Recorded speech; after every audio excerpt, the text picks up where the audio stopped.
This is Mark Bruzonsky, and welcome to Mideast Realities. We're at the Adas Israel Synagogue in Washington, D.C., and we're listening to Moshe Arens. Moshe Arens is one of Israel's leading politicians. He's been the defense minister, the foreign minister, the ambassador to the United States, and he represents the Likud party. One of the myths, of course, is that the Likud party and the Labor Party are two very different parties with very different principles and outlooks. The reality of the situation is that the current prime minister and the current foreign minister of Israel, Yitzhak Rabin and Shimon Peres, have in fact served in Likud governments, with Rabin in fact being the break-their-bones defense minister for Yitzhak Shamir, the last Likud prime minister. Anyway, we've been listening to Moshe Arens give his talk. He'll be concluding his talk in the next few minutes, and then he'll be taking questions from a panel of journalists, friendly journalists, and a panel and some questions from the audience. Let's listen in. Indeed, Moshe Arens will surely be trying very hard tonight to mask the realities of today's Middle East. So I'll occasionally try to interject a few correctives of my own as we go.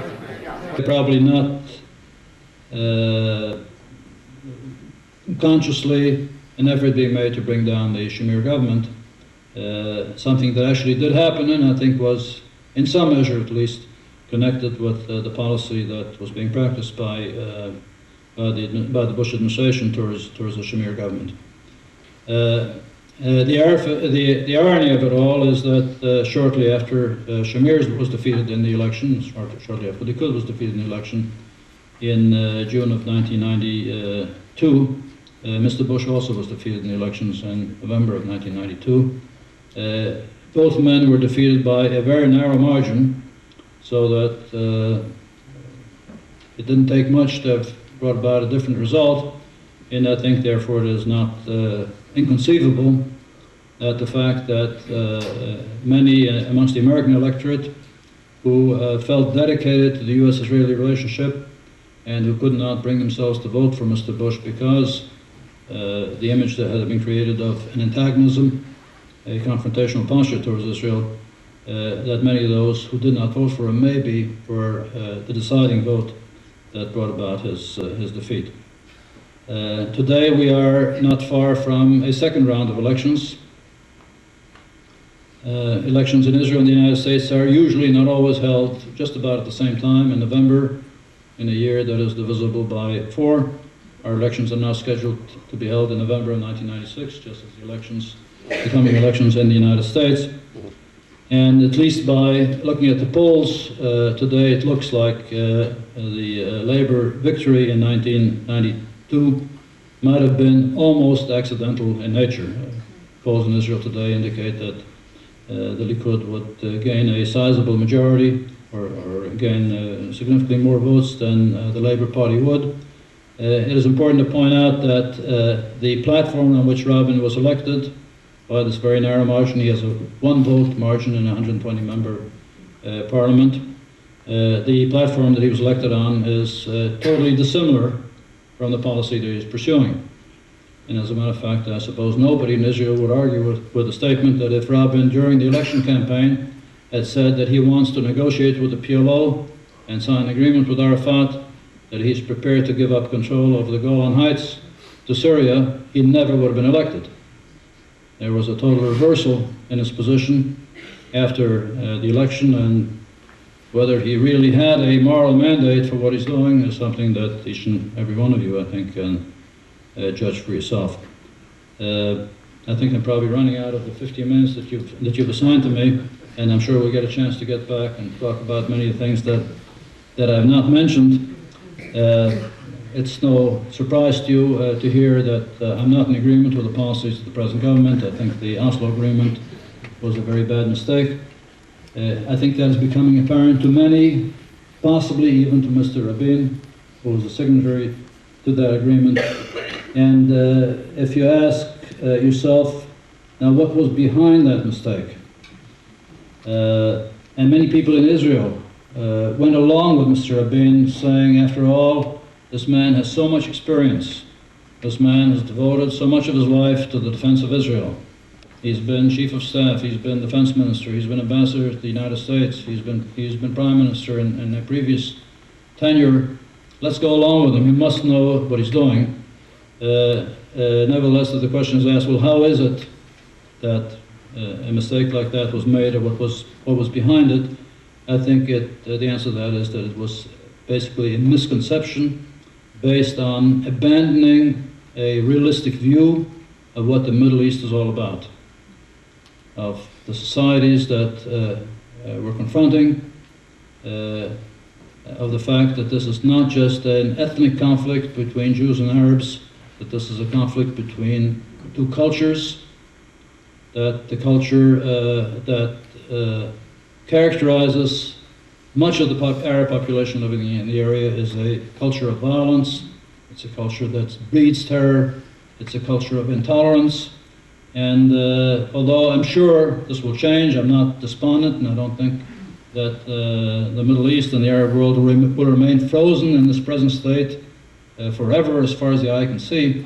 There's little doubt in my mind that it takes a long time for such changes to take place. And although Mr. Peres has gone around, and maybe still goes around saying this is a new world, and this is a new Middle East, and everything has changed, and defensible waters aren't important anymore, that change has not arrived yet. And unfortunately, it's taken some very terrible terrorist incidents in Israel recently. The last one at Beit Lid near Netanya 2 weeks ago, to shake everybody up and bring them back to their senses, to face the difficult and sad reality of the Middle East. Thank you. Okay.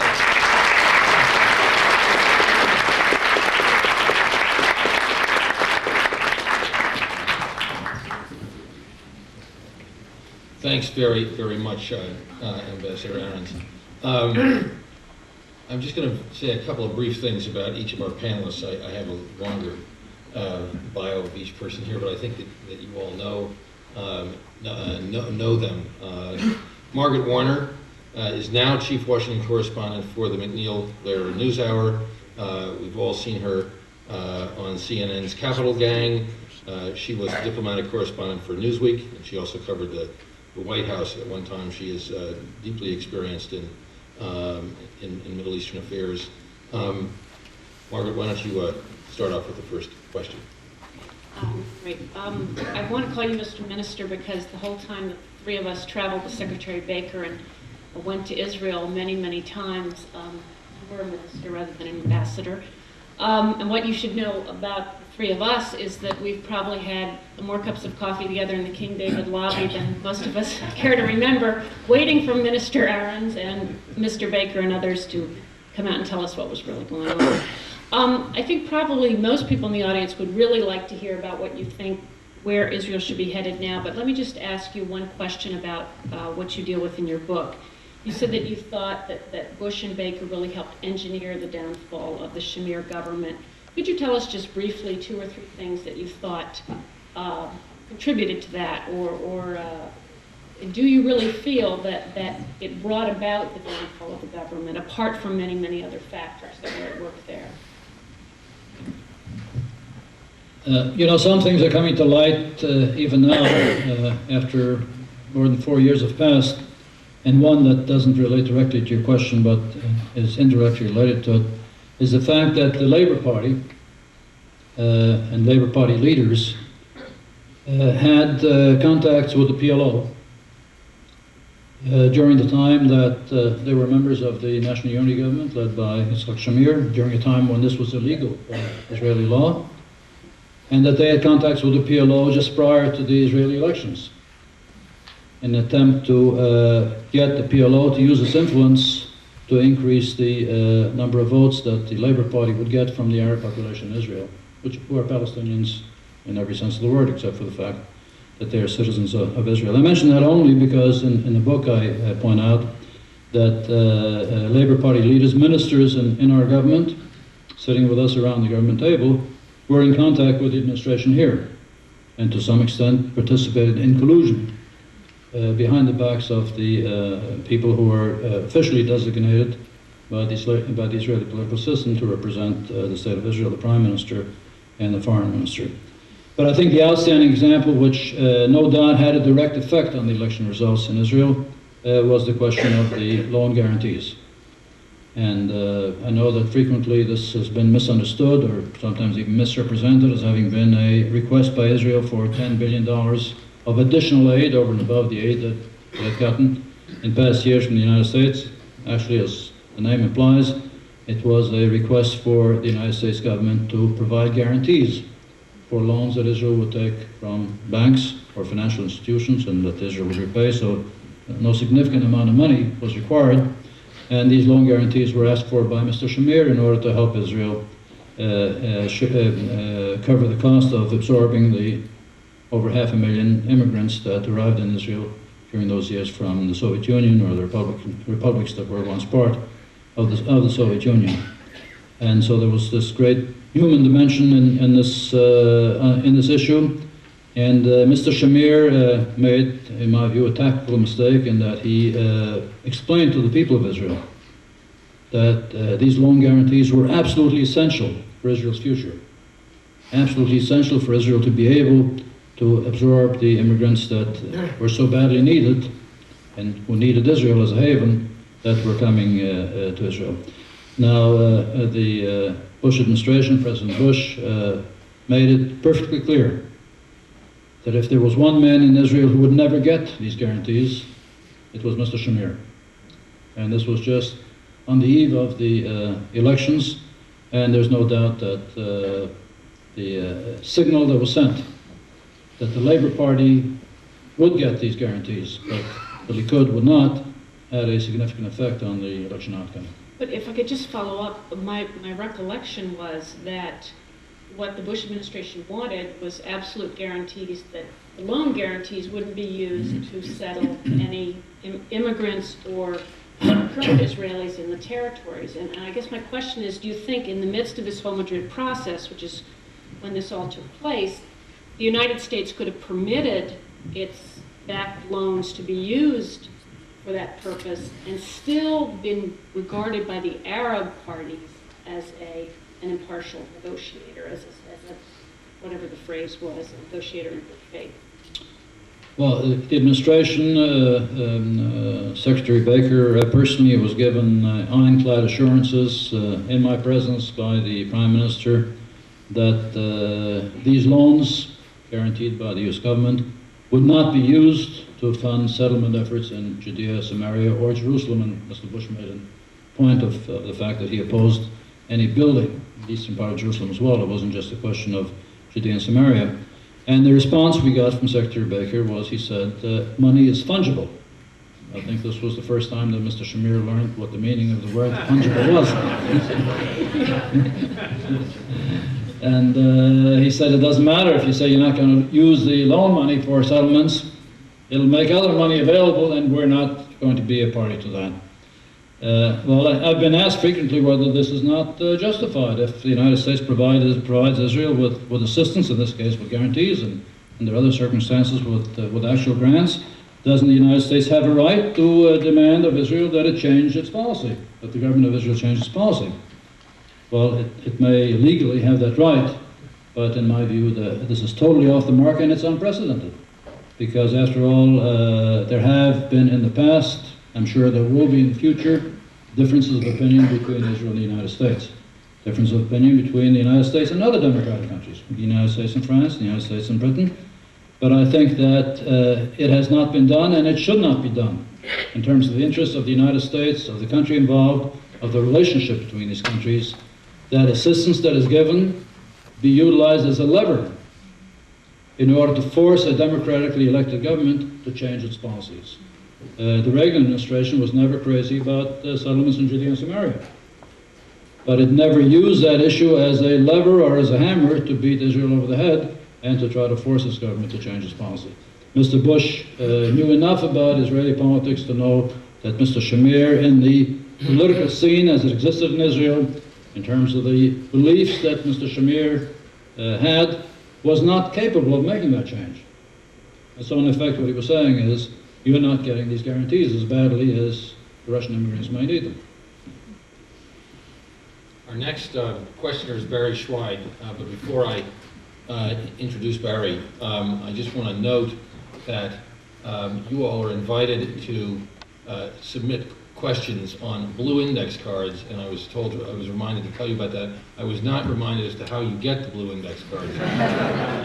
Where are even orange index cards? What is the procedure, Jeff? If someone wants to ask a question, raise your hand.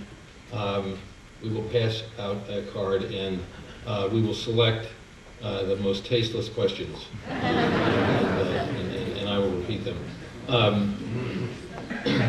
Barry Schweid is now Senior Diplomatic Correspondent for the Associated Press. He's only held that position for 21 years. Kind of reporter, really. Right. We've all heard him on NPR, I'm sure, many times. He's been to the Middle East more than 100 times. He's covered about 100 U.S.-Soviet summits. He, too, is the most distinguished expert on the issues that we're considering today. Barry, how would you like to ask another several questions? I was going to suggest, Mr. Arens, if you think the players in your time were nimble, you should have been around the Kissinger period. But suppose the polls are right, and suppose the liquid comes roaring back. Louder, please. All right. Gee, you missed my joke. Suppose the polls are right, and suppose Likud comes roaring back. Aren't you caught, as democracies sometimes are, between a rock and a hard place? In other words, you have commitments now. This government has made commitments. Gaza is turned over already. Jericho is. There are commitments to keep withdrawing on the West Bank. And as far as I understand, every Israeli government is bound by the commitments of its many predecessors. So suppose Likud comes back. What could you do about, what is it called these days, land for peace, territorial compromise, whatever? Could you change it? I think that as regards the commitments that have been made so far, there is really no insoluble problem that the Likud would face, because the Oslo agreement made with the PLO specifies that negotiations for the permanent status of Judea, Samaria, and Gaza will be held at a time which turns out to be in the calendar, the election time in November of 1996. And it is really only in these negotiations that the kind of commitments could be made that in terms of adherence to international commitments would be irreversible. So as far as that's concerned, and since nobody, I would add in his right mind, thinks of returning to Gaza, I would say no irreparable or terminal damage, in my view, has been done. The area of concern is the Golan Heights. If the Rabin government were to sign an international agreement with the Syrian dictator abandoning the Golan Heights, that would be the kind of international commitment that maybe a different government would not find itself capable of going back on, regardless of how it disagreed. And my own personal nightmare has been throughout this past year, these past months, that I would open the paper one morning and find that that agreement has been signed. Because there's no doubt, in my mind at least, that despite Rabin's campaign promises, that he would not abandon the Golan Heights. As a matter of fact, he said anybody that abandons the Golan Heights is risking the very security of the state of Israel. There's no doubt in my mind that a clear message has been sent to Damascus and to Washington that the Rabin government is prepared to abandon all of the Golan Heights. They have some subsidiary requirements about the schedule of withdrawal and about the elements of the peaceful relations that need to be established, but the agreement in principle is there, and the only reason that the agreement has not been signed is because Assad has evidently not been ready to make the right moves and to smile in the right direction. Here we could have a problem area, but so far the agreement has not been signed, and I was a little encouraged to hear from Mr. Peres, who was on the airplane with me, that he thought the outlook was not very promising. And I was glad to hear that. You are speaking. You are speaking. You and Mr. Peres, having read your book. Oh yes. Well, you're not going to find that tomorrow morning unless something's going on in Oslo that we don't know about on the Golan Heights. But the die is cast, isn't it, on the Palestinians? I mean, your and Mr. Shamir's hopes to find a new Palestinian leadership, some alternative to the PLO. The PLO was on the ropes, but indeed this government revived the PLO, revived Yasser Arafat. There's no turning back from that, is there? I'm not sure that that's the case, because it's not at all clear that Yasser Arafat could get elected in free and democratic elections amongst the Palestinian population. He's certainly facing a great deal of opposition from many directions, by the way, not only from the Muslim fundamentalists, but also from many Palestinian intellectuals who have assimilated, maybe some superficially, the norms that govern Israeli society, who have seen a democratic system at work, who have seen the free press, who have seen respect for civil liberties, and they don't like what they see when they look at Arafat's leadership. I don't think Arafat is very eager to hold elections. As a matter of fact, I understand that whatever elections in quotation marks are being discussed are not going to be elections for his position. He considers that already assured. He doesn't feel that he needs a mandate from the people. But my own prognosis is that he is not a permanent fixture out there as leader of the Palestinian population. What will come in instead? I don't know. My thesis has always been and continues to be that we must negotiate with people who have a mandate from the Palestinian population. And when somebody says to me, well, whoever will be elected in true elections, maybe even worse than Arafat, maybe Hamas, maybe Muslim fundamentalists, I say, so be it. If it turns out that the majority of the population does not want peace with Israel, then we're not going to solve anything by signing an agreement with somebody who doesn't represent that majority. Nothing will come of it anyway. Thank you. Our final panelist, and we'll have more than 3 questions, of course, is John Gashko. John has been a reporter for The Post for more years than needs to be related. He spent 11 of those years as a foreign correspondent, and he headed the Post's first bureau in Washington in the 1970s. He was the Post diplomatic reporter for 18 years, covering the work of the Secretary of State and other foreign policy figures and issues. He has focused principally on the Arab-Israel conflict in his work as a correspondent in the Middle East. I'm sure he has many questions also. Yeah, Mr. Minister or Mr. Arens, I'd like to pursue a point where you left off with your last answer. Assume arguendo, as lawyers say, that we have an election in Israel and the Likud is returned to power. Now, what would, you said in part that your response of the Likud government would be to negotiate with people who are representative through elections that they are. But what would be the Likud's position in dealing with them?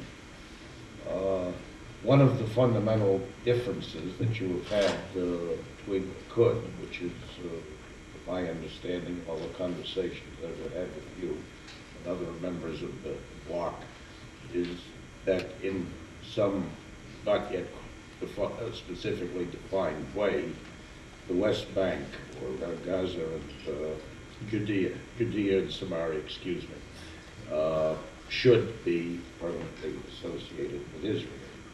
Whereas the United States position has been, ever since 1967, that a solution should be predicated on the land for peace, swapping territory for peace with the Arab world.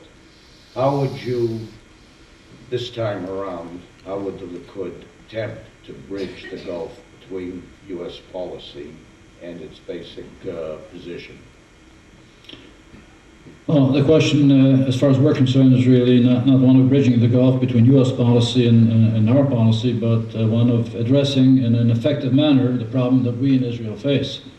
And I, as foreign minister, or I, as just a plain Israeli, have frequently been angered and frustrated when people from other countries, including the United States, preach to me the importance of making peace in the area. Nobody wants peace more than Israel. It may be important for the United States to have a peaceful Middle East, but I think nobody will argue that it's far more important for Israel. We have paid the highest price of all for the absence of peace, with the lives of our sons. And if peace has not been achieved in the 46 years of Israel, 48 years of Israel's existence, it's not been for lack of trying. It's been because of Arab aggression. And we continue to try, and I think we're making progress, and we'll continue to make progress. But that's really the problem that we face. It's one that I think needs to be looked at, and justifiably so, in terms of our perspective, and not in terms of what other people are urging us to do. Now, as regards the question itself, let me first address two that are relatively easy to address as regards to Likud's position, and then go on to the one that is far more difficult. And I think it's important to understand that it is difficult. There's no easy solution and no shortcut. As regards the Golan Heights, I think I've already stated my position. I think it would be utter folly on the part of Israel to give up control of this so important strategic position that overlooks the northern part of Israel.